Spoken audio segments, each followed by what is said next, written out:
औज़ुबिल्लाहिमिनश्शैतानिर्रजीम बिस्मिल्लाहिर्रहमानिर्रहीम अस्सलामु अलैकुम वरहमतुल्लाहि वबरकातुहू। माह ज़ुल्हज्जा की 13, 14, 15 को सूरह कौसर इस तरह पढ़ लो, घर नूर से ज़्यादा रोशन हो जाएगा। माह ज़ुल्हज्जा में इससे बड़ा तोहफ़ा कोई नहीं। मैं हूँ सैयद अखलाक हुसैन शाह और आप देख रहे हैं रूहानी इलाज 1-2। ज़ुल्हज्जा के 13, 14 और 15 दिन का ख़ास वजीफ़ा, सूरह कौसर का बहुत ही पावरफुल वजीफ़ा। आपने ये वजीफ़ा सिर्फ 3 दिन करना है।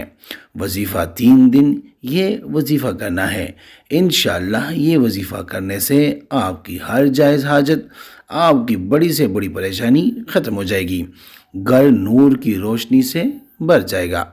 इस वजीफ़े को शुरू करने से पहले दरूद शरीफ लाजमी पढ़े, यानी दरूद इब्राहिमी जो हम नमाज में पढ़ते हैं। आपने वजीफ़ा किस तरह करना है? आपने सूरह कौसर पढ़नी है। सूरह कौसर कुरान पाक की सबसे छोटी सूरत है और ये 3रे पारे में है।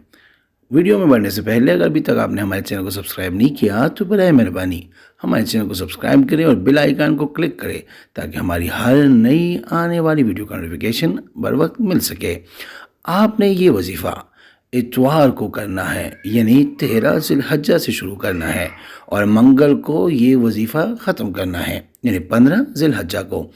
3 दिन आपने ये वजीफ़ा करना है। इतवार के दिन आपने नमाज फ़जर के बाद अव्वल आखिर दरूद शरीफ यानी दरूद इब्राहिमी जो हम नमाज में पढ़ते हैं पढ़ ले। उसके बाद आप 133 दफ़ा सूरह कौसर को पढ़ ले। सुबह नमाज फ़जर पढ़कर इस वजीफ़े को करे, फिर नमाज असर पढ़कर इस वजीफ़े को करे। इसी तरतीब के साथ पहले अव्वल आखिर दरूद पढ़ ले, फिर दरमियान में 133 दफ़ा सूरह कौसर पढ़ ले और इसी तरह आपने नमाज इशा के बाद इसी रूटीन से आपने ये वजीफ़ा करें। इस तरह तीनों दिन आपने ये वजीफ़ा करना है।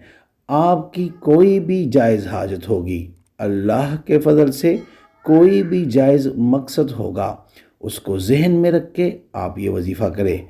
इंशाअल्लाह बफ़ज़्ल खुदा आपको वो हाजत वो ख्वाहिश पूरी हो जाएगी। वजीफ़ा करते वक्त पूरा ध्यान आपका वजीफ़े पर होना चाहिए। इस वजीफ़े के बारे में आप शक न लेके आना, पूरा ध्यान वजीफ़े पर रखें। आपने वजीफ़ा करना है। इंशाअल्लाह इस वजीफ़े को करने के बाद आपकी अल्लाह पाक से मांगी हुई हर जायज़ दुआ कबूल होगी। जिसने अमल करना है वो 3 बार सूरह कौसर पढ़कर नबी पाक सल्लल्लाहु अलैहि वसल्लम की पाक और बुलंद बारगाह में हदिया करके सुभान अल्लाह लिख दे, इजाज़त मिल जाएगी। इस्तिखारा फ़ी सबिलिल्लाह करने के लिए आप हमसे रब्ता कर सकते हैं। रब्ते का तरीका ये है कि अपना नाम, अपनी वालदा का नाम आप कमेंट में लिखिए और जिस मकसद के लिए आप इस्तिखारा करना चाहते हैं वो मकसद भी लाज़िम मेंशन करें। इंशाअल्लाह हम 24 घंटे के अंदर इस्तिखारा करके आपसे रब्ता करेंगे और अगर कोई मसला हुआ तो हम रहनुमाई भी करेंगे फ़ी सबिलिल्लाह। उम्मीद करता हूँ आज की ये वीडियो आपको पसंद आई होगी। अगर पसंद आई है तो बराए मेहरबानी इसको लाइक करें, शेयर करें ताकि दूसरे भी इससे फ़ायदा उठा सकें और हमारे चैनल को भी लाजमी सब्सक्राइब करें। जज़ाकल्लाह।